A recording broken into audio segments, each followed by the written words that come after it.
রাতের অন্ধকারে যখন বনের ঝোপঝাড়ের ভেতর দিয়ে ভেসে আসে এক অদ্ভুত সুর, তখন সেটা কি নিছক বাতাস নাকি কোনো অশরীরী ডাক? গ্রামের প্রতিটি কোণে লুকিয়ে আছে ভয়ঙ্কর এক রহস্য। গ্রামের সাধারণ মানুষ বিশ্বাস করে এটি কোনো অভিশপ্ত আত্মার কাজ, কিন্তু এই কুসংস্কারের আড়ালে ধামাচাপা পড়ে আছে অনেকগুলো নিখোঁজ হওয়ার সত্য। একদিকে নিজের ব্যক্তিগত শোক আর মানসিক অস্থিরতায় আক্রান্ত এক পুলিশ অফিসার, যার দুনিয়ায় মৃত আর জীবিতদের পার্থক্য মুছে গেছে। অন্যদিকে গ্রামের গভীরে শিকড় গেড়ে থাকা এক প্রাচীন কোন অপশক্তি, যখন যুক্তি আর বিশ্বাস মুখোমুখি দাঁড়ায়, তখন জয় হয় কার? জানতে হলে দেখতে হবে 2026 সালে মুক্তি পাওয়া সিনেমা রাক্কাসা পুরাধুল। হ্যালো প্রিয়জনেরা, কেমন আছেন সবাই? আমি আপনাদের সাইফ আছি সাথে। আর কথা না বাড়িয়ে let's jump into the explanation. কাহিনীর শুরুতে আমরা একটা মেয়েকে গাড়ি চালিয়ে জঙ্গলের মাঝে রাস্তা দিয়ে যেতে দেখি। এই সময় ফোনে সে তার স্বামীর সাথে কথা বলছিল। কথা তো না, ঝগড়াই করছিল বলা চলে। সে রেগে জিজ্ঞেস করে, তুমি কোথায় গিয়ে পড়ে পড়ে মদ খাচ্ছ বলো তো? কার সাথে আছো? ওপাশ থেকে তার স্বামী হয়তো তাকে শান্ত করার চেষ্টা করে, কিন্তু সে বলে, আমি বাড়ি থাকলে তো কেয়ার করো না, আর বাইরে আসলেও বলো মিস ইউ, লাভ ইউ, ন্যাকামি আর কি। মেয়েটা এরপর জানায় ৮ ঘন্টার মধ্যে সে বাড়ি ফিরে আসছে, কিন্তু এরপরই সে রাস্তায় একটা আগুনের স্তূপ দেখতে পায়, আর সাথে সাথে একটা আগুনের গোলা তার গাড়ির সামনের কাছে আঘাত করে। সাথে সাথে তার অ্যাক্সিডেন্ট হয়। এরপর সিন চলে যায় পুলিশ স্টেশনে, যেখানে আমরা শিবাকে দেখতে পাই। সে হয়তো বসেই ঘুমাচ্ছিল আর দুঃস্বপ্ন দেখে চমকে ওঠে। এরপর এক কনস্টেবল তাকে দেখে বলে, এমপি স্যার তাকে ডাকছে। এরপর শিবা বেসিনে গিয়ে তার মদের বোতলে সেখান থেকে পানি মিশিয়ে ঢকঢক করে পুরো বোতল শেষ করে দেয়। এরপর একটু গেট আপ ঠিক করে এসপি এর সামনে যায়। এইখানে আমরা জানতে পারি শিবা সাব ইন্সপেক্টর, আর সে কোনো কারণে 6 মাসের জন্য সাসপেন্ডও হয়। এসপি তাকে দেখে জিজ্ঞেস করে সে কি নেশাগ্রস্ত কিনা। শিবা অস্বীকার করলে এসপি তাকে কড়া করে বলে, তোমাকে দেখে মনে হচ্ছে গলা অব্দি মদ খেয়ে এসেছো। যাই হোক, তোমার মতো দক্ষ অফিসারকে আমি হারাতে চাই না, তাই তোমার গতিবিধি আর কাজের উপর লক্ষ্য রাখতে তোমাকে একটা কম অপরাধ হয় এমন গ্রামে ট্রান্সফার করছি। শিবা অবাক হয়ে জিজ্ঞেস করে, এরকম গ্রামও আছে নাকি? এরপর আমরা শিবাকে সেই গ্রামের একটা বাড়িতে দেখি। সকালবেলা তড়িঘড়ি করে উঠেই সে তার স্ত্রীর বকাঝকা শুনতে পায়, আর শিবার স্ত্রী হচ্ছে সেই মেয়েটা যাকে আমরা শুরুতে গাড়ি অ্যাক্সিডেন্ট করতে দেখেছিলাম। তবে সে কি সেদিন মারা যায়নি, নাকি এটা তারও আগের ফ্ল্যাশব্যাক? এই ব্যাপারটা এখনো রহস্যময়। যাই হোক, সামনে গিয়ে যেতে যেতে জানা যাবে। শিবার স্ত্রীর নাম রূপা। রূপা এবার চেঁচামেচি করে বলতে থাকে, আমি ভালোই শহরে সংসার করছিলাম, কিন্তু এখন তুমি আমাকে এই প্রত্যন্ত গ্রামে টেনে আনলে। এখানে একটা জিনিস কিনতে মাইলখানিক রাস্তা পার করে যেতে হয়। তুমি তো আমার কেয়ারই করো বলে মনে হয় না। এই বলে রূপা ঘরের ভেতরে যায়। শিবা তার মদের বোতল থেকে কয়েক ঢোক মদ খেয়ে আবার ভেতরে উকি দেয়। রূপা এসে বলে, আমি এখনো যাইনি, এখনো মদ খেতে শুরু করে দিলে? আগে বলতে ডিউটির প্রেশারে মদ খেতে হয়, এরপর বললে সাসপেন্ড হয়েছ তাই মদ খাও, এখন যখন আবার জব হয়েছে তখন আবার অন্য কোনো অজুহাত। তোমার আসলে মদ খাওয়াটাই মেন, এর জন্য অজুহাতের অভাব হয় না। রূপার এত কথার ভিড়ে শিবা তো কিছুই বলতে পারে না। রূপা বলে, আমি উপ্পাত্তি আর কেশরী ভাত রান্না করেছি, খেয়ে নিও। উপ্পাত্তি আর কেশরী ভাত এক ধরনের খাবার আইটেম, যা বিরিয়ানি খিচুড়ি টাইপের আর কি। তো শিবা বলে, আজকেও একই রান্না, এটা ছাড়া কি আর কিছুই হবে না? এ বলে শিবা গোসলে চলে যায়। এসে দেখে খাবার রেডি নেই আর রূপা ঘরে ঘুমিয়ে আছে। আসলে সে ঘুমের ভান করেছিল। শিবা তাকে বিরক্ত না করে পুলিশ স্টেশনের উদ্দেশ্যে বেরিয়ে পড়ে। এরপর সামনের বাড়ির একটা বাচ্চা মেয়ে স্কুল ড্রেস পরে দাঁড়িয়েছিল। শিবা বের হতেই তার দিকে অদ্ভুতভাবে তাকায়। শিবা কাছে গিয়ে গুড মর্নিং বলে আর এভাবে তাকানোর কারণ জিজ্ঞেস করে। মেয়েটার নাম বেলি। বেলি জিজ্ঞেস করে শিবা এই বাড়িতে নতুন এসেছে কিনা, তাকে কি কেউ বলেনি যে এই বাড়িতে ভূত আছে?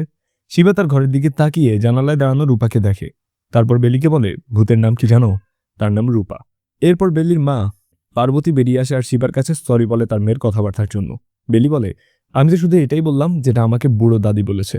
পার্বতী এরপর মেয়েকে অনেক বকাঝকা করতে করতে স্কুলে নিয়ে যায়। শিবা তার বাইক নিয়ে বেরিয়ে পড়ে, কিন্তু যেতে যেতে সে একটা জিনিস লক্ষ্য করে যে গ্রামটা কুসংস্কারে ভরা। গ্রামের মানুষ ভূত, প্রেত, কালো জাদু, অশরীরী এইসব বিষয় বিশ্বাস করে। শিবা যেতে যেতে দুজনকে বলতে শোনে জঙ্গলে নাকি আলেয়া ভূত আছে। অনেকেই গভীর রাতে জঙ্গলে গেলে দেখেছে। তারা এখানে সিদ্ধায়া নামের কারো কথাও বলে, হয়তো সাধু বা এরকম কিছু হবে, নাম দেবতাও হতে পারে। আবার আরেক বাড়ির পাশ দিয়ে যাওয়ার সময় শোনে এক সাধু বাবা এসে বলছে তাদের উপর কালো জাদু করা হয়েছে, আর বাচ্চার মায়েরাও এখানে আলেয়া ভূতের নামে বাচ্চাদেরকে ভয় দেখায়।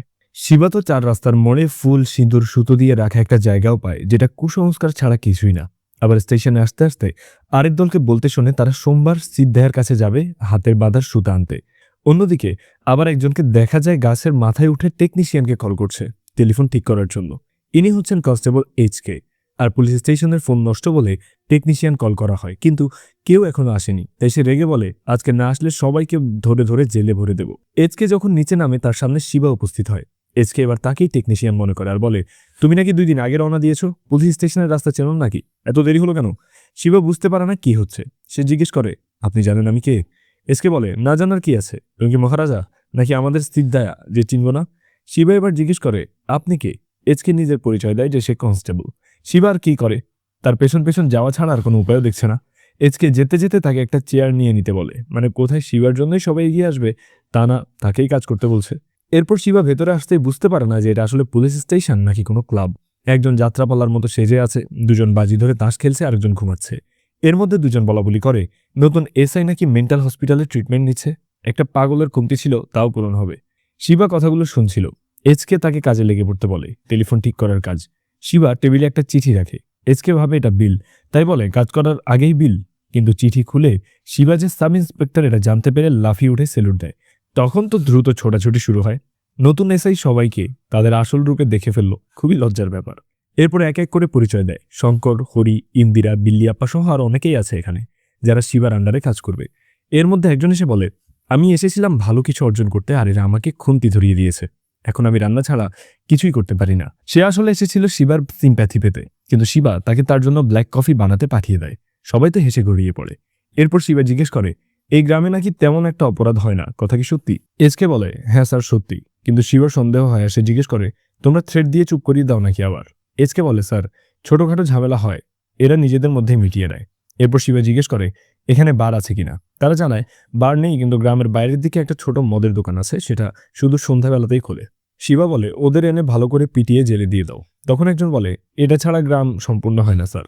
শিবা বলে, লাভ কি যদি সবসময় নাই খোলা থাকে? আমার মতো মানুষেরা কোথায় গিয়ে মদ খাবে? এটা শুনে সবাই একেবারে হতবাক হয়ে যায়। এরপর সন্ধ্যায় মদের দোকানে গিয়ে শিবা সহ পুলিশ স্টেশনের সবাই। দোকানি তো খুবই খুশি, কারণ কাল থেকে সারাদিন দোকান খোলা থাকবে। এমনকি এই আদেশ দেয় সে শিবার ছবি রেখে সকাল বিকাল পূজাও দেবে। এজকে তাকে সরিয়ে দেয়, বলে এত পাম দিতে হবে না। অন্যদিকে বিল্লিয়াপা এসে জিজ্ঞেস করে, ইনার হাবভাবে মনে হয় না ইনি পুলিশ, আসলে কি পুলিশ? বিল্লিয়াপা তাকে ঝাড়ি মেরে তালিয়ে দেয়। এরপর এইখানে পাগলের বেশি একজনকে আসতে দেখা যায়। এক কনস্টেবল তাকে ঝাড়ি দিয়ে বলে, গুসা তুই এখানে কি করিস? তোকে বলেছি না কাজের সময় যেন তোকে না দেখি। এরপর একটা টাকার প্যাকেট ছুঁড়ে মারে, গুসা সেটা নিয়ে চলে যায়। এই দৃশ্য দেখে শিবা এসকে গিয়ে জিজ্ঞেস করে, মদের আস্তানা হচ্ছে একমাত্র জায়গা যেখানে জাত পাত ধর্ম ভেদাভেদ হয় না, এই গ্রাম এমন কেন? এসকে বলে, আমাকে একটা গ্রাম দেখান যেখানে এই জাতিভেদ নেই। আর গুসা হচ্ছে কবরস্থান পাহারাদার, তাকে কিভাবে এখানে আপনার পাশে বসতে দিতে পারি? শিবা বলে, এখানে বাচ্চাদের ভূতের গল্প দিয়ে ভয় দেখায়, খারাপ ভাগ্যকে বলে কালো জাদু করেছে, কুসংস্কার রিচুয়াল এই সব কিছু মানে অভিশপ্ত গ্রাম মনে হয় এরা। এসকে বলে, এখানে থাকতে থাকতে আপনি এর সম্পর্কে জেনে যাবেন স্যার। পরদিন সকালে রূপার থালা ফেলার শব্দে শিবার ঘুম ভাঙে। আবার রূপার শুরু করে পুরনো কথা, এই যে এই গ্রামে এনে ফেলেছে। এর সাথে আজ যোগ হয়, আমার বাবা আগেই বলেছিল তোমাকে বিয়ে না করতে, বলেছিল পস্তাবো। আমি তোমাকে ভালোবেসে বিয়ে করেছি, তুমি স্মার্ট ছিলে, আর এখন দেখো তোমার কি অবস্থা। আমার বাবাও বেঁচে নেই যে বলবো বাবা তুমি ঠিকই বলেছ। তোমার কি, তুমি মদ খেয়েই যাও। শিবা বলে, আরে আবার শুরু করো না প্লিজ। রূপা বলে, আর বলবো না, পুলিশ স্টেশনে যাওয়ার টাইম হয়েছে, রেডি হয়ে নাও। আমি উপাত্তি আর কেশরী ভাত রান্না করছি। এবার শিবা বলে, আমার মাও বলেছিল তোমাকে বিয়ে না করতে, এমন কাউকে বিয়ে করতে যে রান্না করতে পারে। শিবা গোসল করতে বেরিয়ে যায়, আর আজকেও সে দেখে কিছুই রান্না হয়নি। সে ভাবে আর রূপার হাতের রান্না খাওয়া হবে না, রূপা আজকেও ঘুমের ভান করে থাকবে। এরপর শিবা বের হলে বেলি আজও দাঁড়িয়েছিল আর শিবাকে ভূতের কথা বলে। সে কি কাল রাতে ভূত দেখেছে? শিবা বলে সে দেখেনি। বেলি বলে, কাল রাতে আসেনি তো কি হয়েছে, আজ ঠিকই আসবে। পার্বতী বেরিয়ে আসে, শিবাকে হাইহাল্লো করে, এরপর মেয়েকে নিয়ে চলে যায়। এরপর আমরা পার্বতী আর বেলিকে বেলির স্কুলে হেড স্যারের রুমে দেখি। হেড স্যার জানায় সামনে একটা জুনিয়র সায়েন্স কম্পিটিশন আছে, আর সেখানে সে বেলিকে সিলেক্ট করেছে স্কুলের পক্ষ থেকে। আরও অনেক স্টুডেন্ট ছিল, কিন্তু বেলিকেই তার বেস্ট মনে হয়েছে। আর বেলি কম্পিটিশনে জিতে আসলে তার ফিউচারের দায়িত্ব নেবে হেড স্যার। এরপর স্যার বেলির মাকে একটা ফর্ম পূরণ করতে দেয়, কিন্তু পার্বতী দেখে সেখানে প্যারেন্টসের নামের জায়গায় স্যার নিজের নাম লিখেছে। স্যার সেটা নিয়ে চেক করে বলে, কেন ভুল কি? পার্বতী হয়তো বুঝতে পারে যে সে কোন দিকে ইঙ্গিত দিচ্ছে। তাও স্যার বলে, আপনি 3 বছর ধরে বলছেন আপনার স্বামী বিদেশ, কিন্তু সে তো আসে না, আর আমিও বিয়ে করিনি। আপনিও একা, আমিও একা, পুরুষ ছাড়া কি একটা মেয়ের চলে বলুন? আর বেলির বাবার দায়িত্ব নিলে আমিও তার ফিউচার ভালো করে দেখতে পারবো। পার্বতী রেগে বলে, আমার মেয়ের ফিউচার আমি বুঝবো কিভাবে দেখতে হয়, আমার এর জন্য কোনো পুরুষের দরকার নেই। এরপর ফর্মটা ছিঁড়ে তার মুখে ছড়িয়ে দিয়ে বেরিয়ে আসে। পার্বতী এরপর তার মেয়েকে ভালো করে পড়াশোনা করে শিক্ষিত হতে বলে, আর এসব মানুষের কথায় কান দিতে নিষেধ করে, কারণ সুশিক্ষিত হলে এসব মানুষ তাদের কিচ্ছুই করতে পারবে না। এদিকে শিবা পুলিশ স্টেশনের সামনে পা তুলে মদ খাচ্ছে আর উল্টোপাল্টা কথা বলছে। উদ্ভট কথা শুনে কনস্টেবলরা একে অন্যকে বলাবলি করছে, চিঠি ঠিকমতো পড়েছিস কিনা? ইনিই আসল সাব ইন্সপেক্টর তো। 6 মাস যদি এর সাথে থাকতে হয় তাহলে তো কঠিন অবস্থা, ভীষণ টাফ হয়ে যাবে। এর মধ্যে আবার বাঁশগাছের মতো চিকন একজন দুইজন সঙ্গী নিয়ে এসে বলে, এই চোরের দল কালকেই জায়গা ফাঁকা করে দিবি, না হলে কিন্তু আমি চেয়ার টেবিল ফ্যান সব বাইরে ফেলে দেবো। বেশ কড়া হুমকি থামকি দিয়ে বলা কথা। শিবা বলে, আমাকে মাতাল বলছিলে, এখন দেখো আসছে আসল মাতাল, ওকে কেউ বলো এটা পুলিশ স্টেশন। এসকে বলে, স্যার ও ঠিক জায়গায় আসছে, এটা উগ্র নরসিংহের জায়গায় পুলিশ স্টেশন, আর সরকার 6 মাস ধরে ভাড়া দেয় না। শিবা বলে, তাহলে তো তার সাথে কথা বলতে হয়। শিবা বলে, উগ্র নরসিংহ বাবু, আপনি পাওনা ভাড়া সরকারের কাছে দাবি করুন, আমাদের কাছে না। উগ্র নরসিংহ বলে, কেন? ব্যবহার করবা তোমরা, আর সরকারকে বলতে হবে আমার। যুক্তিও ঠিক আছে। তবে কনস্টেবল বলে, ঝামেলা করলে কিন্তু জেলে ভরে দেব। উগ্র নরসিংহ বলে, আমাকে কেউ কিচ্ছু করতে পারবে না, আমি সিদ্ধায়ের কাছে নারকেলের ভোগ দিতে যাব, সেই বিচার করবে। উগ্র নরসিংহ চলে গেলে শিবা জিজ্ঞেস করে, মানুষ সমস্যার জন্য পুলিশ স্টেশনে আসে, আর এত পুলিশ স্টেশনে সমস্যা নিয়ে কোন সিদ্ধায়ের কাছে যাবে? এসকে বলে, স্যার এমন কথা বলবেন না, সিদ্ধায় আমাদের গ্রামের দেবতা, শিবেরই একটা রূপ, আর সে আছে বলেই গ্রাম টিকে আছে, আর গ্রামের সবাই তাকে মানে, সব কাজে তার কাছে গিয়ে ভোগ দেয়। শিবা সবকিছু শুনে কিছুটা অবাক হয়। বন্ধুরা বলে, তার একবার সিদ্ধায়ের দর্শন করাই উচিত। এরপর আমরা দেখি সেই সিদ্ধায়ের প্রতিমূর্তি, বিশাল এক শিব মূর্তিকে গ্রামবাসী সিদ্ধায়ের রূপে ভক্তি করে, পূজা করে। এখানে একজন গুরুজিও আছে, সবাই আর সিদ্ধায়ের দর্শন আর গুরুজির আশীর্বাদ নিতে আসে। এইখানে প্রথমে এমএলএ বলে, গুরুজি আপনি আমার মেয়ের নাম রেখেছিলেন, আচ্ছা কত বড় হয়েছে, বিয়ের উপযুক্ত হয়েছে। গুরুজি বলে, বিয়ে দিয়ে দাও দ্রুত, বংশ এগিয়ে নেওয়ার সময় হয়েছে। এরপর আরেকজন জানায় তাদের ভাইয়ের ভাইয়ের দ্বন্দ্ব, সুখে শান্তিতে নেই তারা। গুরুজি বলে, সব ঠিক হয়ে যাবে সিদ্ধায়ের কৃপায়। আর তখনই ওপর থেকে একটা মরা কাক এসে ভোগের উপর পড়ে, আর সবাই ঘাবড়ে যায়। সবাই উঠে দাঁড়ায়, শিবার এসকেলো আর এসে পৌঁছেছে। তারা গুরুজির সামনে আসতে আসতেই গুরুজি এই মরা কাক নিয়ে বলে, এ এক ঘোর কালো সময়ে আসছে, সে আসছে হাজার মানুষের প্রাণ নিতে। গ্রামের নদীতে জলের বদলে রক্ত বইবে, মানুষের সুখের ঘরে কালো ছায়ার অভিশাপ নিয়ে সেই রাক্ষস এসে গেছে। শিবা এসে এসব শুনে বেশ অবাক হয়, কারণ সে এইসব ভূত প্রেত অসুরেরই বিশ্বাস করে না। এরপর ফেরার পথে শিবা এসকে জিজ্ঞেস করে, তাহলে সিদ্ধায়ের মতে একটা কাক মরে পড়েছে বলে গ্রামে অভিশাপ নেমে আসবে, এটা তুমি বিশ্বাস করো? এজকে বলে, সিদ্ধায়া আমাদের কাছে ভগবান সমান, বিশ্বাস তো করতেই হবে, আর এ পর্যন্ত সে ভুল বলেনি। শিবা বলে, কাকটা কারেন্টের তারে শক খেয়ে মরে পড়েছে, আর তোমরা এভাবে গুরুজিকে মাথায় তুলে তাকে ভগবানের আসনে বসিয়ে দিচ্ছ। এজকে বলে, স্যার এসব বলবেন না প্লিজ। এরপর তো সে তার স্রষ্টার কাছেও শিবার জন্য প্রার্থনা করে যেন এই অবিশ্বাসী কথায় কিছু সে মনে না করে, কিন্তু শিবা এসব মানতেই নারাজ। এইখানে তারা রাস্তা দিয়ে যায় আর জঙ্গলের ভেতর একটা আলোর মশাল দেখতে পায়।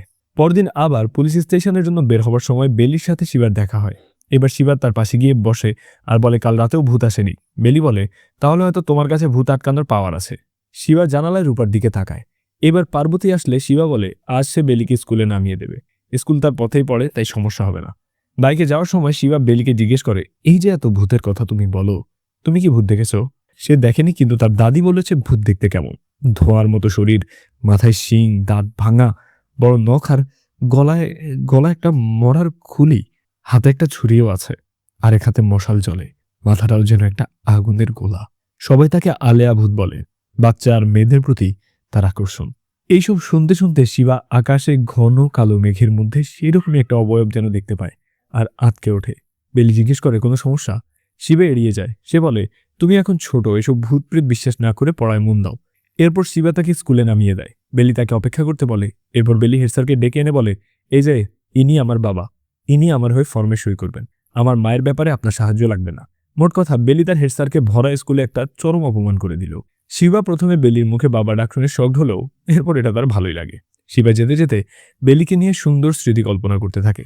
বাচ্চা আর মা দেখেও সে ভাবে সন্তান থাকলে কিভাবে স্নেহ করতে হয়, আর সেভাবে সে বেলির সাথে সময় কাটায়, তাকে ঘুরতে নিয়ে যায়। এমনকি রাস্তার পাশে দুই দল মেশিনের পানি নিয়ে মারামারি করছিল দেখে শিবা দাঁড়ায়, তাদের ঝগড়া থামানোর চেষ্টা করে, কিন্তু উল্টো তারা তার সাথেই বাজে ভাষায় ব্যবহার করে। শিবা বলে, বাচ্চার সামনে বাজে কথা কিভাবে বলতে পারো? কিন্তু তারা বলে, কোথায় বাচ্চা? শিবা দেখে বাইকে বেলি নেই, তার মানে বেলিকে নিয়ে ঘুরতে যাওয়া কল্পনার অংশ।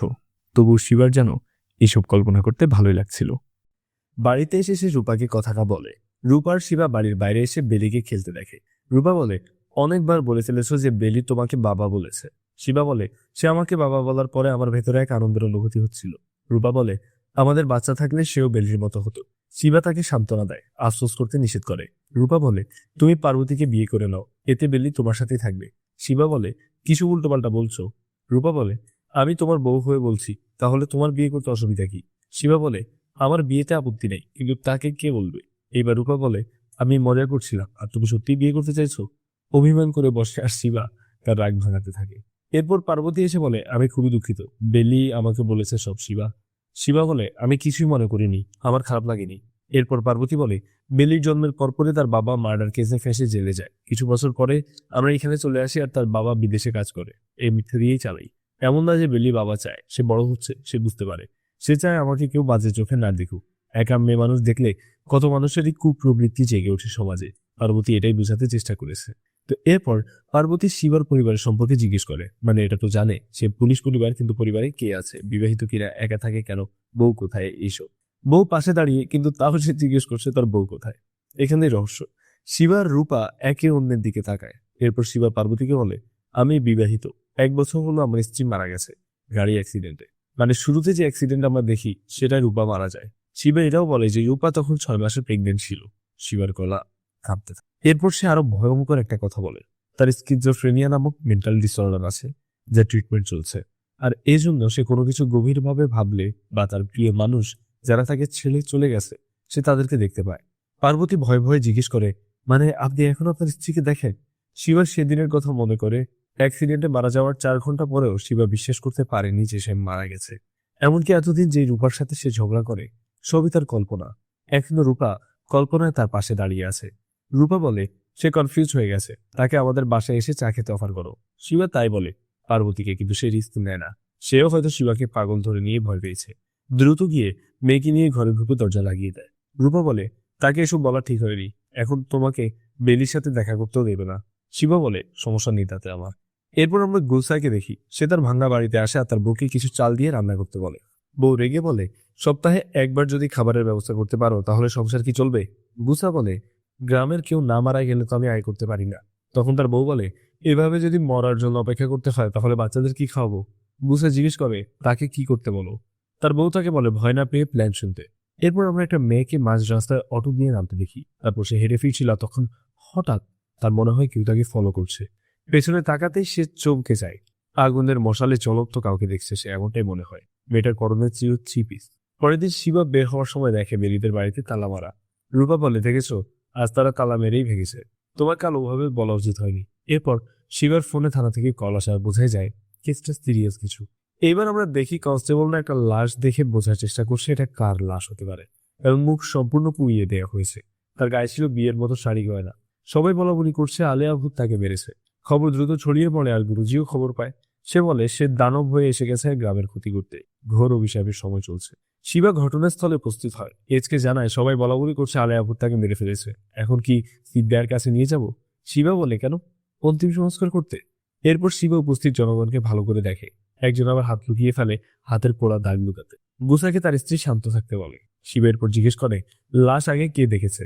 এখন বাসাপ্পা নামের একজনকে ডাকা হয় যে প্রথম লাশটা দেখেছে। সে জানায় ভোরে কাট কাটতে এসে নদীর পাড়ে পড়ে থাকতে দেখে সে। এরপর শিবা এসকে রিপোর্ট লিখতে বলে। এসকে যেন আকাশ থেকে পড়ে, কি রিপোর্ট লিখবে, কিভাবে লিখবে সে কিছুই জানে না। এই প্রথম জানে এসব শুনছে। শিবা বলে, মনে হয় জানো না কি করতে হয়। এসকে দ্রুত কাগজ কলম নিয়ে রিপোর্ট লিখতে শুরু করে। শিবা যা যা বলে সে তাই লিখতে থাকে। লাশের বর্ণনা, অবস্থা আর কে লিখেছে এইসব নিয়ে রিপোর্ট। এতে প্রমাণিত হয় এটা একটা মার্ডার কেস। আরো গভীর পর্যবেক্ষণ করতে পোস্টমর্টমের জন্য পাঠাতে বলে। এজকে যেন আবারও আকাশ থেকে পড়ে, এইসব কি? পরে স্বাভাবিক হয়ে বলে, ফরেন্সিক খবর তো দিয়েছি, আর অ্যাম্বুলেন্স আসছে আস্তে আস্তে, লাশ তো জানে তারা নেই। শিবা বিরক্তও হয়, অবাকও হয়। পরে সব ব্যবস্থাই করা হয়। শিবা একা একা এগিয়ে বিশাল জঙ্গল আর পাহাড় দেখছিল দূর থেকে। কিছুক্ষণ পরেই সে তার পাশে সেই ঝলসে যাওয়া মুখের মেয়েটার আত্মা দেখতে শুরু করে। এরপর সে সেই মেয়ের আত্মাকে নিয়ে জঙ্গলের বিভিন্ন জায়গায় যায় ক্লু বের করতে। মেয়েটা ইশারা করে হ্যাঁ না বলে, আর ঘুরে ঘুরে শিবা ক্লু পেয়ে মনে হয় সন্তুষ্ট হয় না। এরপর একটা জায়গায় দাঁড়িয়ে সে সিগারেট টানতে টানতে ধোয়া মেয়েটার মুখের সামনে ছেড়ে সরি বলে, কিন্তু কনস্টেবল ভাবে তাকে সরি বলছে। কনস্টেবল এই সুযোগে বলে, স্যার, আপনি যাকে খুঁজছেন সে মানুষ না, ভূত, তাই এসব খোঁজা বাদ দেন। কিন্তু শিবা তো এসব বিশ্বাস করে না। কনস্টেবল বলে, একজন নিজের চোখে আলেয়া ভূত দেখেছে। শিবা এরপর তার সাথেও কথা বলে আর কোথায় দেখেছে সেটা জিজ্ঞেস করে। এরপর রাতের বেলা শিবা একাই জঙ্গলে যায় দেখার জন্য। অনেক খুঁজে খুঁজে সে একটা মশালের আলো দেখে এগিয়ে যায়। আর এইখানে কেউ একজন রক্ত ও অন্যান্য জিনিস দিয়ে ব্ল্যাক ম্যাজিক রিচুয়াল করছিল। শিবার উপস্থিতি টের পেয়ে সে পালিয়ে যায়। এইখানেও সেই মেয়ের আত্মাকে শিবা দেখতে পায়। তার পায়ের শব্দ পেয়ে শিবা পিছু পিছু অনেক দূর যায়, কিন্তু শেষ পর্যন্ত ধরতে পারে না। পরদিন সকালে এমএলএ আসে গুরুজির কাছে। তার মেয়ে 3 দিন ধরে নিখোঁজ। গুরুজি বলে, তাকে বিয়ে দিতে বলেছিলাম দ্রুত, কিন্তু দাওনি। এখন অভিশাপ ঘরে ধরেছো। আর শিবা তার অশোককে খুঁজতে গেলে, কিন্তু অশোকের বাড়ি তালা দেয়া, আর সে 5 দিন ধরে নিখোঁজ। এবার পুলিশ স্টেশনের দৃশ্য দেখি। আজ এমএলএ স্যার আসবে। এমএলএ আসতে শিবা বলে, আপনার মেয়ে নিখোঁজের ব্যাপারে কথা বলছিল, একটা লাশ পাওয়া গেছে, দেখুন তো এটা আপনার মেয়ে কিনা। এমএলএ মর্গে যায় আর গিয়ে পায়ের জন্মদাগ দেখে চিনতে পারে যে এটা তারই মেয়ে। জড়িয়ে ধরে কান্নাকাটি করে আর বলে, গুরুজি বলেছিল দ্রুত বিয়ে দিতে, কিন্তু আমি দেইনি। আমার মেয়ে আমাকে ছেড়ে চলে গেল। আর এইখানে শিবার দেখা মেয়েটার আত্মার ঝলসে যাওয়া মুখ সরে গিয়ে এমএলএর মেয়ে সোহার আসল চেহারা দেখা যায়। চারদিকে জানাজানি হয়ে যায়। 3 দিন আগে পাওয়া লাশ এমএলএর মেয়ে সোহার লাশ। আলেয়া ভূত তাকে মেরে ফেলেছে। সবাই তো এখন আতঙ্কে দিন কাটাতে থাকে। এরপর সবাই সিদ্ধান্ত নেয় গুরুজির দেয়া পবিত্র নারিকেল লাল কাপড় দিয়ে মুড়ে দরজায় ঝুলিয়ে রাখতে হবে। সবাই সেটাই করে, যাতে অশুভ কিছু দূর হয়ে যায়। সিনিয়র অফিসার থানায় আসে কাজের গতি জানতে। শিবা বলে, গ্রামের সবাই আতঙ্কে আছে, আর শোভাকে খুন করা হয়েছে। মাথায় আঘাত করা হয় প্রথমে, আর জীবিত অবস্থায় পুড়িয়ে মারা হয়। মৃত্যু পর্যন্ত টর্চার করা হয়, আর তাকে মারা হয় এক জায়গায় আর এনে ফেলা হয় আরেকটি জায়গায়। গাড়ি করে আনা হয়, মাটিতে টায়ারের দাগ আছে, আর মনে হয় এটাই প্রথম খুন, তাই নার্ভাস। পেছনে গাড়ি নেওয়ার সময় গাছও ধাক্কা দেয়। গাছে সেই চিহ্ন আর কালো পেন্টের ছাপ আছে। আর এরপর আসে রাস্তার কথা। হেঁটে গেলে অনেকটা রাস্তা, কিন্তু গাড়িতে গেলে দুইটাই।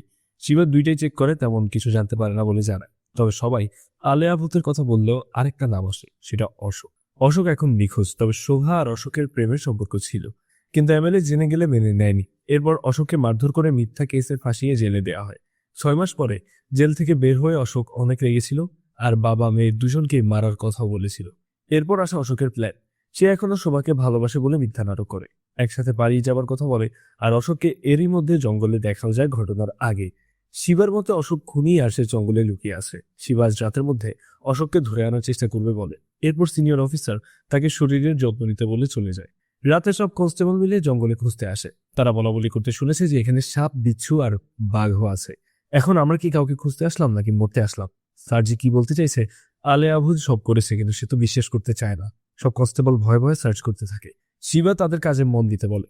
এরপর শিবা একটা জায়গায় অন্যার মতো কিছু দেখে, কিন্তু ভালো করে দেখার আগে একজন ডাক দিয়ে দেখায় অশোকেরও লাশ পড়ে আছে। মানে তারা খুনি মনে করে যে অশোককে খুঁজছে, কিন্তু খুনি অশোককেই খুন করেছে। এরপর পরবর্তী দিনে আমরা আরেকটা মেয়েকে দেখি। মেয়েটাকে আমরা বেলির স্কুলে দেখেছিলাম, সে টিচার ছিল। তো সে জঙ্গলের পথ দিয়ে যাওয়ার সময় কে যেন তার পিছু নেয়। সে বারবার পেছনে দেখে, কিন্তু কাউকেই দেখতে পায় না। অনেকবার দেখার পরে শেষবারে তাকে ফলো করা মানুষটা আগুনের গোলা নিয়ে আঘাত করে আর তাকে মেরে ফেলে। পরদিন তার লাশও পড়ে থাকতে দেখা যায়। আর শিবা আসার পর দেখে গুসা দাঁড়িয়ে আছে, কিন্তু ভয়ে সে চলে যায়। অন্য গ্রামবাসী বহু দূরে দাঁড়িয়ে আছে, কেউ কাছে আসে না। শিবা ফরেন্সিক খবর দিতে বলে, অ্যাম্বুলেন্স ডাকতে বলে, কিন্তু আজ বলার আগেই রেডি সব, এমনকি রিপোর্ট লিখেও রেডি। শিবা তো অবাক, কাজের এত ভালো অগ্রগতি দেখে। তবে রিপোর্ট সংক্ষেপে লিখেছিল বলে বিস্তারিত লিখতে বলে। এইবার একজন বলে, নারায়ণের মেয়ে চৈত্রা মিসিং, হতে পারে সেই এই মেয়ে। এই মধ্যে নারায়ণ এসে আহাজারি করতে শুরু করে। সবাই তাকে ধরে রাখে। কনস্টেবল শিবাকে জিজ্ঞেস করে, আসলেই কি আলেয়া ভূত তাকে মেরে ফেলছে? শিবা বলে, আগে পোস্টমর্টেম রিপোর্ট আসুক, এর পরে দেখা যাবে। সেদিন রাতে গ্রামের সবাই দরজায় ঝাড়ু জুতা রেখে দরজা লক করে দ্রুত ঘুমিয়ে পড়ে। ঝাড়ু জুতা রাখলে নাকি অশুভ কিছুর নজর পড়ে না। সবাই ঘরে গিয়ে ঘুমিয়ে গেলেই বেলি বাইরে খেলছিল। এত রাত পর্যন্ত খেলার জন্য তার মা তাকে বকাঝকা করতে শুরু করে। এরপর শিবা যখন এসে দাঁড়ায়, তখন পার্বতী বেলিকে টানতে টানতে নিয়ে যায়। শিবার অবশ্য খারাপ লাগে, কিন্তু কি আর করা। এরপর বাসায় এসে সে ভাবতে থাকে, আর রূপা তার পা টিপে দিচ্ছিল। কল্পনা আসলেই সুন্দর হয়। রূপা জিজ্ঞেস করে, তার কি বেলির জন্য মন খারাপ, নাকি কেসের চিন্তা?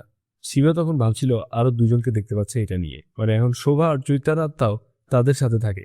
রূপা মজা করে বলে, আর কত বাইরের লোক আনবে, আমাদের প্রাইভেসির কি হবে? তোমাকে জড়িয়ে ধরবো কিভাবে, আদর করবো কিভাবে? এরই মধ্যে বাইরে একজন হাঁকডাক শোনা যায়, হয়তো পাহারাদার হবে। শিবা কি মনে করে বাইরে বের হয়, আর কিছু দূর গিয়ে দেখে জঙ্গলে হঠাৎ আগুন ধরে ওঠে। সে গিয়ে যায়, আর তখন আরেকটা জায়গায় আগুন ধরে ওঠে। এক এক করে বিচ্ছিন্ন জায়গায় আগুন ধরতে থাকে। এরপর কিছু একটা তাকে ঘুষি মেরে অজ্ঞান করে ফেলে। জ্ঞান ফিরলে সে দেখে আগুন নিভে গেছে। সে ভয় পেয়ে যায়। সত্যি কি তবে আলেয়া ভূত আছে? শিবা সোজা গুরুজির কাছে যায়। গুরুজিও হেসে বলে, এই গভীর মরা রাতে আমাকে খুঁজতে এসেছো, মানে গুরুত্বপূর্ণ কিছু। শিবা বলে, আমি জানতে এসেছি এই আলেয়া ভূত আসলে আছে কিনা, নাকি গ্রামের সবাই এমনিতেই ভয় পায়। গুরুজি বলে, মানুষই অশরীরীদের নাম দেয়। দেহের মৃত্যু হলেও আত্মার মৃত্যু হয় না, আর আত্মা আমাদের আশেপাশেই ঘুরে বেড়ায়। এরপর শিবা যখন এসব বিশ্বাস করতে চায় না, তখন গুরুজি 3টা লেবু ছুঁড়ে মারে আর একটা রিচুয়াল করে। এইখানে শিবাকে অশরীরী কিছু ঘিরে ধরে। শিবা না চাইতেও বিশ্বাস করতে শুরু করে। এবার গুরুজি তাকে হাত বাঁধার সুতাও বেঁধে দেয়। বিশ্বাস করুক বা না করুক, এটা যেন সে হাতে পরেই থাকে। এরপর শিবা বাইরে আসার পর সবাই যখন বাইকে বসতে যাবে হুট করে বাইকের পেছনে আগুন জ্বলে ওঠে। শিবা বেশ ঘাবড়ে যায় আর এদিক ওদিক দেখে। তখন একটু দূরে তার নজর পড়ে একটা কালো গাড়িতে। তার তদন্ত অনুযায়ী যে গাড়িটা জঙ্গলের লাশ এক জায়গা থেকে অন্য জায়গায় নিয়ে গিয়েছিল, ধাক্কা লেগেছিল, সেই গাড়িটাই হয়তোবা। এইবার শিবা গাড়ির দিকে এগিয়ে যায়। শিবা এগিয়ে গেলে গাড়িটা পিছিয়ে যায় যেন খেলা করছে। শিবা কয়েক পা এগিয়ে যায়, গাড়িও পিছিয়ে যায়। এক পর্যায়ে শিবা গাড়িকে ধরার জন্য দৌড়াতে থাকে আর তখন গাড়িতে তার দিকে দ্রুত স্পিডে এগিয়ে এসে তাকে ধাক্কা দিয়ে চলে যায়। শিবাও তার বাইকে আগুন জ্বালানো অবস্থাতেই গাড়ির পিছু নেয়। অনেক রাস্তা তাড়া করার পর এটা পাহাড়ের কাছাকাছি এসে আটকে যায়। এরপর গাড়ি ভাঙচুর করে ড্রাইভারকে বের করে। আর ড্রাইভার আর কেউ নয়, বেলির সেই হেড স্যার। স্যার অবশ্য বলে যে সে খুনি নয়, সে ভয় পেয়ে গেছে। ফ্ল্যাশব্যাক দেখানো হয় যে চৈত্রার সাথে স্যারের সম্পর্ক ছিল, কিন্তু চৈত্রা যখন দেখে স্যার পার্বতীকে টিজ করতে শুরু করেছে, সে ভাবে স্যার তাকে চিট করছে। আর সত্য বের হয় যে সে 3 মাসে প্রেগনেন্ট। এইবার সিন বর্তমানে আসলে স্যার বলে সে মারা যাওয়ায় আমি খুশি নই, কিন্তু পোস্টমর্টেম রিপোর্ট করলে আমি ধরা পড়ে যাব। এই ভেবে আপনাকে ভয় দেখিয়ে বিশ্বাস করাতে চেয়েছিলাম যে আলেয়া ভূত আছে। শিবা বলে আমি তোর স্টুডেন্ট না যে গল্প মেনে নেব, তুই খুনি। এরপর শিবা তাকে ধরতে যায়, কিন্তু তার হাতের বাঁধার সুতা একটা ডালে আটকে সে থেমে যায়। আর স্যার পালাতে গিয়ে তার কাছেই একটা গাছে বজ্রপাত হয়। সে আঘাতে স্যার মারা যায় আর শুকনো গাছে আগুন ধরে যায়। সেই আলেয়া ভূতের অবয়ব নেয়। শিবা এইসব বিশ্বাস করুক বা না করুক, কিন্তু আজ যদি সে বাধা না পড়তো তবে মারা সেও যেত। এরপর আমরা গুসাকে দেখি কিছু একটা আগুন ধরিয়ে পড়াচ্ছিল নদীর পাশে। পরের দিন শিবা যায় পাশের পুলিশ স্টেশনে, যেখানে এক অফিসারের সঙ্গে কথা বলে। সেই অফিসার তাকে বলে এটা পাহাড়ি জঙ্গল এলাকা, উঁচু জায়গায় আকাশের কাছাকাছি থাকে। এখানে বজ্রপাত হওয়া প্যারানর্মাল কিছু না, এটা সায়েন্টিফিক।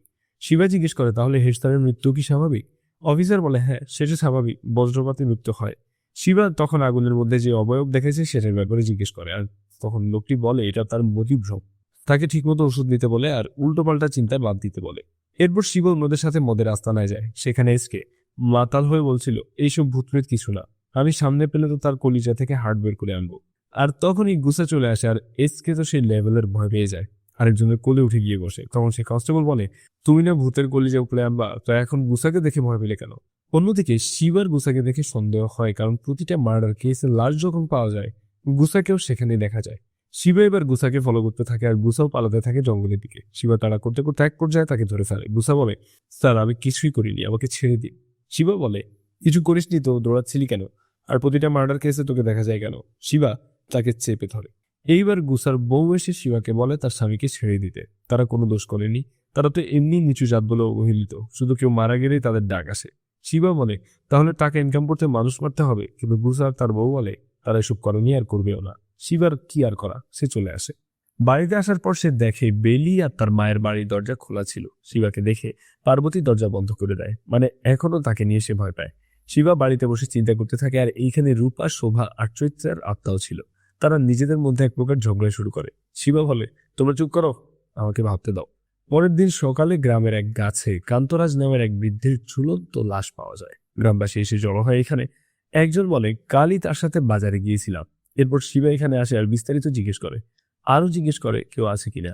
একজন জানায় তার মেয়ে প্রীতি আছে, যে কিনা মিশরে চলে গেছে কাজের জন্য। অনেকে বলে কারোর সাথে পালিয়ে গেছে, সেই শোকে মনে হয় গলায় দড়ি দিয়েছে। এসকে বলে তাও ভালো, আলেয়া ভূত মেরে ফেলেনি। এরপর শিবা জিজ্ঞেস করে প্রীতিকে লাস্ট কে কোথায় দেখেছিল। একজন জানায় সোমবারে দেখেছে, আরেকজন বলে মঙ্গলবারেও দেখেছে। এইবার শিবা চিন্তা করে আগের 2টা মেয়েও মঙ্গলবারে নিখোঁজ হয়েছিল আর বৃহস্পতিবার লাশ পাওয়া যায়। তাহলে কি খুনি এবার প্রীতিকেও একইভাবে মারবে? গাড়িতে আস্তে আস্তে সে এসকে এর সাথে এটা নিয়ে কথা বলে। এসকে বলে এখনো লাশ পাওয়া যায়নি, কিভাবে শেয়ার হবো? শিবা তখন প্যাটার্ন বুঝতে পেরে বলে সবাই মঙ্গলবারে নিখোঁজ হয়েছিল আর আজ মঙ্গলবার, আজ কিছু একটা হবে। এবার শিবা গ্রামের সবাইকে সতর্ক করতে বলে, বিশেষ করে মেয়ে বউদেরকে, তারা যেন ঘরের উঠোনেও না যায়। দরকার হলে মাইক দিয়ে ঘোষণা করতে বলে। কনস্টেবলরা গ্রামে ঘোষণা দিয়ে দেয়, সতর্ক থাকতে বলে। তবু গ্রামের কুসংস্কার আচ্ছন্ন মানুষ তো তাদের দরজায় লেবু লঙ্কা ঝুলিয়ে রাখে। এমনকি কনস্টেবলরা পুলিশ স্টেশনে লেবু ধূপ ধুলো দিতে থাকে। শিবা তো অপেক্ষা করতে থাকে আর সিগারেট টানতে থাকে, কোনো নিউজ যদি আসে কোথাও থেকে। একজন আসে তার স্ত্রী হারিয়ে গেছে বলে, তবে এটাকে সেভাবে কেসের সাথে সম্পৃক্ত মনে হয় না, সেটা সাইড করে রাখে।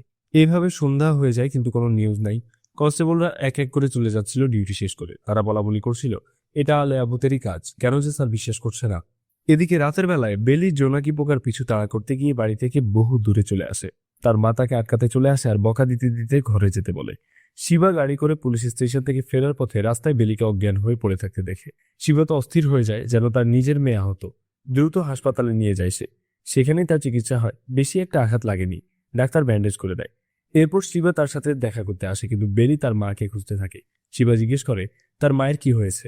বেলি জানায় রাস্তায় তার মাকে একটা লোক তুলে নিয়ে গেছে, দেখতে অনেকটা ভূতের মতো, হাতে মশাল ছিল। বেলি মায়ের জন্য কান্নাকাটি করতে শুরু করে। তখন শিবা বেলির হাতে সুতা বাঁধা দেখে। শিবা জিজ্ঞেস করে এটা কোথায় পেয়েছে। বেলি জানায় তার মা আর সে মন্দিরে গিয়েছিল, সেখান থেকে গুরুজি দিয়েছে। শিবার মনে পড়ে প্রতিটি লাশের হাতে এরকম সুতা বাঁধা ছিল, মানে তারাও মারা যাবার আগে সিদ্ধায়া গুরুর সাথে দেখা করতে চায়। এদিকে আমরা একটা পরিত্যক্ত বাড়িতে পার্বতীকে অজ্ঞান অবস্থায় দেখি, আর একটা লোকের ছায়া দেখা যায় আগুন হাতে। পরের দিন শিবা সেই সিদ্ধায়া গুরুর মন্দিরে যায়। এইখানে এক স্বামীজি শিবাকে জিজ্ঞেস করে, আমি তো জানতাম আপনি নাস্তিক, তাহলে মন্দিরে কেন? শিবা বলে, কিছু জিজ্ঞাসাবাদ করতে আসলাম। এখানে অস্বাভাবিক কিছু নজরে পড়েছে আপনার? স্বামীজি বলে, এমন কিছুই দেখিনি। এরপর পাশের একটা জায়গায় যেখানে গেটে তালা দেওয়া ছিল সেটা দেখে শিবা জিজ্ঞেস করে, এইখানে কি? স্বামীজি জানায় পরিত্যক্ত মন্দির, শুধু গুরুজিই যায়। এরই মধ্যে গুরুজি ডাক দেয় বলে স্বামীজি চলে যায়, কিন্তু শিবার মনে সন্দেহ উকি দেয়। সে সেই পরিত্যক্ত মন্দিরের দিকে এগিয়ে যায়। গেটে তালা দেওয়া তো কি হয়েছে, সে গেট টপকে ভেতরে ঢোকে। আস্তে আস্তে গিয়ে সে একটা গুহার সন্ধান পায়। সেখানে মশালও দেখতে পায়। সেটা জ্বালিয়ে এগিয়ে যায়, আর কিছু দূর যেতেই সে একটা মেয়ের মুখ ঝলসে দেওয়া লাশ দেখতে পায়। ধারণা করে এটা প্রীতিরই লাশ। শিবা দ্রুত বেরিয়ে আসে আর এসপিকে কল করে জানায় যে আসল খুনিকে সে ধরে ফেলেছে। আসল খুনি সিদ্ধায়া গুরুজি নিজে। আর একটু আগে একটা পরিত্যক্ত মন্দির থেকে একটা লাশ সে দেখেছে। এসপি তাকে দ্রুত অ্যারেস্ট করতে বলে খুনিকে। শিবা চলে আসে গুরুজির বাড়িতে, কিন্তু এসেই দেখে গুরুজির লাশ পড়ে আছে আর তার মাথা শরীর থেকে বিচ্ছিন্ন। পাশেই একটা ছেলে ছুরি হাতে বসে আছে, তবে তার আচরণ মানসিক রোগীর মতো। সে এলোমেলো কথা বলতে থাকে। শিবাকে বলে, আঙ্কেল, আমার বাবা উঠছে না কেন?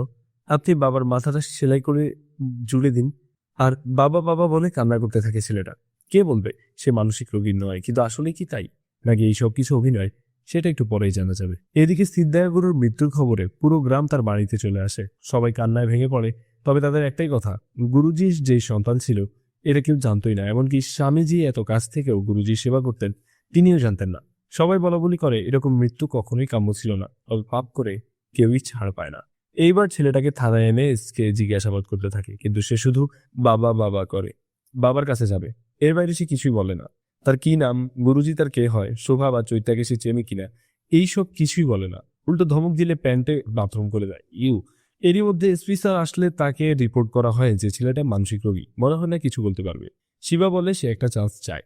এসপি তখন বলে, তুমি নিজেই মানসিক পর্যায়ে আসো, তোমার কি মনে হয় এরকম কাউকে জেরা করে কিছু বের করতে পারবে? এরপর অন্যদের দায়িত্ব দেয় ছেলেটাকে ক্রাইম সিনে নিয়ে জিজ্ঞাসাবাদ করতে, এরপর ফিরিয়ে নিয়ে আসতে কড়া গার্ডে। সবাই তাকে গাড়িতে করে নিয়ে বেরিয়ে যায়। রাস্তায় ছেলেটা অনেক এলোমেলো কথা বলে, বিরক্ত করে, বারবার টুপি খুলতে চায়, এমন এমন কথা বলে যাতে মনে হয় সে আসলেই মানসিকভাবে ভারসাম্যহীন। এদিকে থানায় শিবা ছেলেটার সাথে পাওয়া ব্যাগ চেক করতে থাকে। সেখানে সে মেয়েদের গয়না, গাছড্রা, চুড়ি, খেলনা বন্দুক আর একটা ছবি পায়। এইদিকে ছেলেটা এবার পুলিশ থেকে পিস্তল নিয়ে নিতে চায়, মানে একটা বিরক্তিকর অবস্থা। সব দেখার পরে শিবা দ্রুত ফোন করে একটা কনস্টেবলকে বলে, ছেলেটা কিন্তু আসলে পাগল না, সে খুব ডেঞ্জারাস। আর অনেক সতর্কতার কথা বলে, কিন্তু সে কিছুই শুনতে পায় না। এইবার সে ফোন রেখে ছেলেটাকে জিজ্ঞেস করে, তোমার কি বড় ভাই ছোট ভাই আছে নাকি? এইবার তার রূপ পাল্টে যায়, আর এক এক করে সে সব কনস্টেবলকে মারতে শুরু করে। এমনকি এক পর্যায়ে পিস্তল হাতে নিয়ে গুলিও করতে শুরু করে। গাড়ির মধ্যে তারা মারামারি করতে থাকে। শিবা তো বিপদ বুঝে গাড়ি থেকে বেরিয়ে পড়ে। আর এদিকে ছেলেটা গুলি করে প্রায় সবাইকে আহত করে। গাড়ি এরপর রাস্তায় ছিটকে উল্টে অ্যাক্সিডেন্ট করে আর আগুন ধরে যায়। আর সেই গাড়ির মধ্যে থেকে সাইকো কিলারের মতো ছেলেটা বেরিয়ে আসে, আহত, রক্তমাখা অবস্থায়। এরপর সে বেরিয়ে এসে একটা বাইক আটকায় আর সেটা নিয়ে ব্যাক করতে থাকে। এদিকে রাস্তার মাঝখানে শিবার গাড়ি খারাপ হয় আর সে নেমে গাড়ি ঠিক করতে শুরু করে। আর তখনই বাইক নিয়ে ছেলেটা ক্রস করে চলে যায়। তাদের দেখা হয় না। ছেলেটা একটা সাইকো হাসি দেয়। এরপর সে গন্তব্যে গিয়ে থামে। শিবা তো গাড়ি ঠিক করে তাদের গাড়িতে এসে দেখে সব শেষ, সাইকো ছেলেটা পালিয়েছে। শিবা এসে দেখে তার সব টিমমেটরা মারা গেছে। সে তো অস্থির হয়ে যায়, এই সাইকোকে তার ধরতেই হবে। এদিকে সেই ছেলেটা সেই গোপন মন্দিরে আসে, আর এখানে আমরা সেই মেন্টাল রোগীর ভাইকে দেখতে পাই। এরা দুই ভাই, বড় ভাই আদি আর সে সাইকো কিলার, আর ছোট ভাই অরুণ মানসিক রোগী। আদি তার ভাইকে ভীষণ ভালোবাসে, সে যত্ন করে তার ভাইয়ের। আর এখানে আমরা আদিকে দেখি আরেকটা রুমে গিয়ে পার্বতীর সঙ্গে কথা বলতে। পার্বতীকে বেঁধে রাখা হয়েছে। সে জিজ্ঞেস করে এইসবের মানে কি। আদি বলে, আমার ছোট ভাই তোমাকে বিয়ে করতে চায়, তোমাদের আমরা বিয়ে দিব। তখন অরুণ লজ্জা লজ্জা ভাবে দরজায় দাঁড়িয়ে থাকে। এদিকে আদির ব্যাগে পাওয়া ছবি নিয়ে শিবা সেই স্কুলে যায় যেখানে তারা পড়তো, মানে ছবিটা স্কুলের সামনে তোলা। তো স্কুলের ম্যানেজার বলে ব্যাচ বলতে পারলে বের করতে সহজ হবে। শিবা বলে প্রায় 15 বছর আগে পড়তো এরা। ম্যানেজার পুরনো ফাইল বের করে তাদের নাম পায়। আদি আর অরুণ। বাবার নাম সিদ্ধারাজু। গ্রামের নামও পায় সেখানে আর চলে যায়। আর এইদিকে আদি শাড়ি চুড়ি দিয়ে পার্বতীকে সেজে আসতে বলে বিয়ে দেবে বলে। শিবা যায় সিদ্ধারাজুর গ্রামে। একজন বয়স্ক লোককে জিজ্ঞেস করে তার ব্যাপারে। লোকটা বলে সিদ্ধারাজু 20 বছর আগে গ্রাম ছেড়ে চলে গেছে। এরপর শিবা আদি অরুণের ছবি দেখায়। বয়স্ক লোকটা বলে সিদ্ধারাজুর ছেলে এরা, তবে এদের সমস্যা ছিল। এইবার শুরু হয় কাহিনী। ফ্ল্যাশব্যাকে দেখানো হয় আদি আর অরুণ খেলছিল। অরুণ পড়ে ব্যথা পায় আর রক্ত বের হয়। আদি তো সেই গাছকেই আগুন ধরিয়ে দেয়। এইভাবে ছোট ভাইকে রক্ষা করতে গিয়ে সে গ্রামের ছেলেদের সাথেও মারামারি করে। এক প্রকার মেরেই ফেলার মতো অবস্থা। সবাই সিদ্ধারাজুকে কমপ্লেন করতে আসে। আদিকে মেন্টাল হসপিটালে নিতে বলে। সিদ্ধারাজু তাকে একজন ডাক্তার দেখায়। ডাক্তার কথা বলে বুঝতে পারে এটা তেমন সমস্যা না। আদির মা মারা যাওয়ার সময় বলেছিল ভাইয়ের খেয়াল রাখতে, তাই সে সেটা সিরিয়াসলি নিয়েছে। তার ছোট ভাইটা কোথায়? এইবার আমরা বর্তমান সিনে অংশ হিসেবে দেখি বউ সেজে এসে পার্বতী বলে কাকে বিয়ে করব? কেউই তো নেই। আর অতীতের সিনে দেখায় সিদ্ধারাজু ডাক্তারকে বলে তার ভাই 1 বছর আগেই মারা গেছে। মানে আদি তার ভাইকে এখনো কল্পনায় দেখে, চিন্তা করে। এটা শিবার স্কিজোফ্রেনিয়া রোগের মতোই। সে একটা ভ্রমের মধ্যে থাকে। এরপর তারা সেই মেন্টাল হসপিটালে যায় যেখানে আদি ট্রিটমেন্ট নিয়েছিল। তাকে রিলিজ দেওয়ার সময় সে কার সাথে বের হয়েছে জানতে গিয়ে শিবা একটা টিপসই দেখে। শিবা বলে সিদ্ধা এত শিক্ষিত, তাহলে টিপসই কেন? ডাক্তার জানায় তার তো ডান হাতের আঙ্গুল নেই, তাই টিপসই। ভেবে ভেবে বের হয় সিদ্ধায়া গুরুজির সাথে যে লোক থাকে স্বামীজি, তারই তো আঙ্গুল নেই। তার মানে সেই সিদ্ধারাজু। দিন আবার ফ্ল্যাশব্যাকে দেখানো হয় এইখানে গ্রামবাসী সিদ্ধারাজুকে কমপ্লেন করলে সে এসে আদিকে এসব পাগলামি বন্ধ করতে বলে। উল্টো আদি রেগে গিয়ে তার আঙ্গুলি কেটে দেয়। ভাইকে নিয়ে কেউ কিছু বললে সে মেনে নিতে পারে না, সে যেই হোক না কেন। তো এরপর সিদ্ধারাজু ডাক্তারের কাছে গিয়ে রিকোয়েস্ট করে আদিকে সুস্থ করার। 15 বছর চিকিৎসা নিয়ে বের হয়েও আদি সুস্থ হয় না। কল্পনার ভাইকে এখনো দেখে। তাই সিদ্ধারাজু আবার সিদ্ধায়া গুরুজির কাছে আসে। গুরুজি তাকে সান্ত্বনা দেয় আর তার কাছে রেখে দেয় দুজনকে। কিন্তু একদিন এই মেয়ে খুনের কেস নিয়ে গুরুজি সন্দেহ করে দুজনকে ডাকে। তার সন্দেহ আদি এসব করে বেড়াচ্ছে, কিন্তু আদি বলে সে তার ভাইয়ের জন্য করেছে। সিদ্ধায়া গুরুজির কথায় রেগে গিয়ে আদি সেখানে তাকে গলা কেটে খুন করে। আর শিবা আসতেই পাগলের অভিনয় করতে থাকে। শিবা এবার আসে সিদ্ধারাজুকে ধরতে। সিদ্ধারাজু তো বলবে না আদি কোথায়। শিবা তাকে বেধড়ক মারতে থাকে। সিদ্ধারাজু তো ছেলের পক্ষ নেয়, তার সব কাজের পজিটিভ দিক বলে, কিন্তু শিবার চোখে এসব কিছু ক্রাইম ছাড়া কিছুই না। এক পর্যায়ে শিবা একটা আবহাওয়ার রাডারের মতো জিনিস ঘরে দেখে বুঝতে পারে আদি কোথায় থাকতে পারে। শিবা দ্রুত বেরিয়ে যায়। সিদ্ধারাজু তাকে আটকাতে চেষ্টা করে কিন্তু পারে না। এইখানে ফ্ল্যাশব্যাকে দেখানো হয় কিভাবে আদি মেয়েদের তুলে আনতো আর রেডি করিয়ে বিয়ে করতে বলতো। তারা রাজি না হলে মেরে ফেলে দিয়ে আসতো।